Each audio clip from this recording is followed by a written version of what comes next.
ಯತೀಂದ್ರ ಸಿದ್ದರಾಮಯ್ಯ ಅವರು ಕೊಟ್ಟಂತ ಹೇಳಿಕೆ ಈಗ ರಾಜಕೀಯ ರಂಗದಲ್ಲಿ ಬಹಳ ಚರ್ಚೆಯನ್ನ ಹುಟ್ಟಾಕಿದೆ. ಅಂದ್ರೆ ಸತೀಶ್ ಜಾರಕಿಹೊಳಿ ಅವರನ್ನ ಹೊಗಳದಂತಹ ಪರಿ. ಈ ಬಗ್ಗೆ ಈಗ ಸಚಿವ ಎಚ್.ಸಿ. ಮಹದೇವಪ್ಪ ರಿಯಾಕ್ಟ್ ಮಾಡಿದ್ದಾರೆ.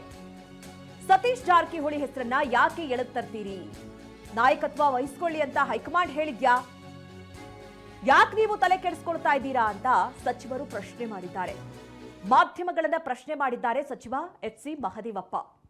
ನೋಡಿ, ಕಾಂಗ್ರೆಸ್ ಇರೋದೇ ಐಡಿಯಾಲಜಿಗೋಸ್ಕರ.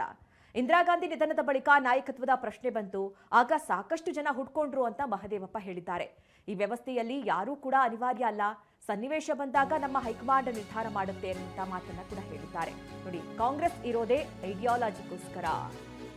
ಇಂದಿರಾ ಗಾಂಧಿ ಅವರು ನಿಧನದ ಬಳಿಕ ನಾಯಕತ್ವದ ಪ್ರಶ್ನೆ ಬಂತು ಆಗ ಕೂಡ, ಆದ್ರೆ ಸಾಕಷ್ಟು ಜನ ಹುಡ್ಕೊಂಡ್ರು ಆಗ.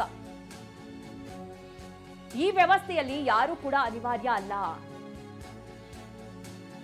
ಸನ್ನಿವೇಶ ಬಂದಾಗ ಹೈಕಮಾಂಡ್ ನಿರ್ಧಾರ ತಗೊಳ್ತೆ.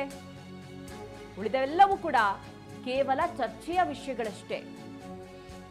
ಯತೀಂದ್ರ ಹೇಳಿಕೆಗೆ ಸಚಿವ ಎಚ್.ಸಿ. ಮಹದೇವಪ್ಪ ಅವರ ಪ್ರತಿಕ್ರಿಯೆ ಇದು. ನೋಡಿ, ಯತೀಂದ್ರ ಅವರ ಹೇಳಿಕೆ ಈಗ ರಾಜಕೀಯ ರಂಗದಲ್ಲಿ ಮುಂದಿನ ಸಿಎಂ ಸತೀಶ್ ಜಾರಕಿಹೊಳಿ ಅವರು ಅನ್ನುವಂಥದ್ದು, ಅಂದ್ರೆ ಆ ಬಗ್ಗೆ ಒಂದಷ್ಟು ಪ್ರಶ್ನೆಗಳು. ಯಾಕೆಂದ್ರೆ ಅಹಿಂದ ನಾಯಕನನ್ನ ಹುಟ್ಟು ಹಾಕುವ ಪ್ರಯತ್ನಗಳಾಗ್ತಾ ಇದೆಯಾ ಅನ್ನುವಂಥ ಕುರಿತಂತೆ ಚರ್ಚೆಗಳಾಗ್ತಾ ಇದೆ. ಅದರ ಮಧ್ಯದಲ್ಲಿ ಎಲ್ಲಾ ನಾಯಕರ ರಿಯಾಕ್ಷನ್ಗಳನ್ನ ಕೂಡ ಗಮನಿಸ್ತಾ ಇದ್ದೀವಿ. ನನ್ನ ಹೇಳಿಕೆಯನ್ನ ನೀವು ವಿಶ್ಲೇಷಣೆ ಮಾಡಿ, ಮಹದೇವಪ್ಪ ಯಾಕೆ ಹೇಳಿದ್ರು ಅಂತ ವಿಶ್ಲೇಷಣೆ ಮಾಡಿ. ಇದು ಬೆಂಗಳೂರಿನಲ್ಲಿ ಮಹದೇವಪ್ಪ ಅವರು ಕೊಡ್ತಾ ಇರುವಂತಹ ಹೇಳಿಕೆ. ಕಾಂಗ್ರೆಸ್ ವ್ಯವಸ್ಥೆಯಲ್ಲಿ ಯಾರು ಅನಿವಾರ್ಯ ಅಲ್ಲ, ಹೈಕಮಾಂಡ್ ನಿರ್ಧಾರವೇ, ಅಂದ್ರೆ ಕಂಪ್ಲೀಟ್ ಆಗಿ ಹೈಕಮಾಂಡ್ ನಿರ್ಧಾರವನ್ನ ಕೈಗೊಳ್ಳುತ್ತೆ, ಇಲ್ಲಿ ಯಾರು ಅನಿವಾರ್ಯ ಅಲ್ಲ ಅನ್ನೋದನ್ನ ಎಚ್.ಸಿ. ಮಹದೇವಪ್ಪ ಅವರು ರಿಯಾಕ್ಟ್ ಮಾಡಿದ್ದಾರೆ. ಹಾಗಾದ್ರೆ ಏನೇನು ಹೇಳಿದ್ರು ಅವರು, ಏನೇನು ಮಾತನಾಡಿದ್ರು, ಬನ್ನಿ ನೋಡೋಣ. ಅವ್ರು ಹೇಳೋದಕ್ಕೆ ನೀವೇ ಏನೇನೋ ಅರ್ಥ ಮಾಡ್ಕೊಂಡ್ರೆ ನಾನೇನು ಅರ್ಥ ಹೇಳಿ? ಅದೇನು ಹೇಳಿದ್ರು ಅಂತ ಅವ್ರಿಗೆ ಗೊತ್ತು, ನಮ್ಗೆ ಯಾರಿಗೂ ಗೊತ್ತಿಲ್ಲ. ಕರ್ನಾಟಕದ ಕಾಂಗ್ರೆಸ್ನಲ್ಲಿ, ಕರ್ನಾಟಕದ ಕಾಂಗ್ರೆಸ್ ಸರ್ಕಾರದಲ್ಲಿ ಯಾವಾಗ ಏನಾಗಬೇಕು ಅಂತ ತೀರ್ಮಾನ ಮಾಡೋರು ಹೈಕಮಾಂಡು.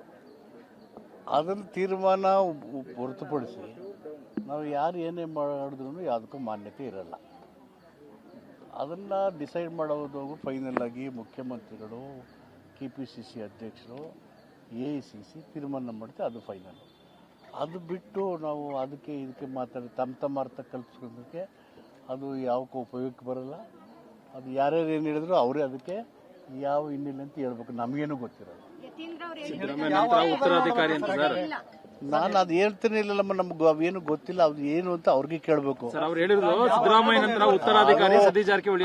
ಅಂತ ನನಗೆ ಅನಾಲಿಸಿಸ್ ಮಾಡಕ್ ಹೋಗ್ಬಿಡಿ, ಅವ್ರನ್ನೇ ಕೇಳ್ಕೊಳ್ಳಿ. ಸಿದ್ದರಾಮಯ್ಯ ನಂತರ ಅದು ಅವ್ರನ್ನೇ ಕೇಳ್ಕೊಳ್ರಿ. ಅದೆಲ್ಲ ಏನಾಗಬೇಕು ಅಂತ ಕ್ಲಿಯರ್ ಆಗಿ ಹೇಳಿದ್ದೀನಿ. ಕರ್ನಾಟಕ ಕಾಂಗ್ರೆಸ್ನಲ್ಲಿ ಯಾವಾಗ ಯಾರಿಗೆ ಏನಾಗಬೇಕು ಅದನ್ನು ತೀರ್ಮಾನ ಮಾಡೋದು AICC, ನಮ್ಮ ಹೈಕಮಾಂಡು. ಅದೇನು ಹೇಳುತ್ತೆ ಅದೇ ಫೈನಲ್. ಉಳಿದಂತೆ ಯಾರ್ಯಾರು ಏನೇನು ಹೇಳಿದ್ರು ಅರ್ಥ ಏನು ಅಂತ ನೀವು ಅರ್ಥೈಸಿ ನನ್ನ ಕೇಳೋ ಬದಲು ಯಾರು ಹೇಳಿದ್ರು ಅವ್ರವ್ರನ್ನ ಕೇಳ್ಬಿಡೋದು ಒಳ್ಳೇದು. ಅದೆಲ್ಲ ಪಾರ್ಟಿ ಇದೆ, ಮುಖ್ಯಮಂತ್ರಿ ಇದೆ, ಹೈಕಮಾಂಡ್ ಇದೆ, ಅವ್ರು ನೋಡ್ಕೋತಾರೆ. ಈ ವಿಷಯದಲ್ಲಿ ಮಾತಾಡೋಕ್ಕೆ ನನಗೆ ಏನು ಹೊಳಿತಾ ಇಲ್ಲ, ನನಗೆ ಏನು ಅರ್ಥ ಆಗ್ತಾ ಇಲ್ಲ. ಹೈಕಮಾಂಡ್ ಏನು ಹೇಳುತ್ತೆ ಅದೇ ನನಗೆ ಅರ್ಥ ಆಗುತ್ತೆ. ಅವ್ರು ಹೇಳೋದಕ್ಕೆ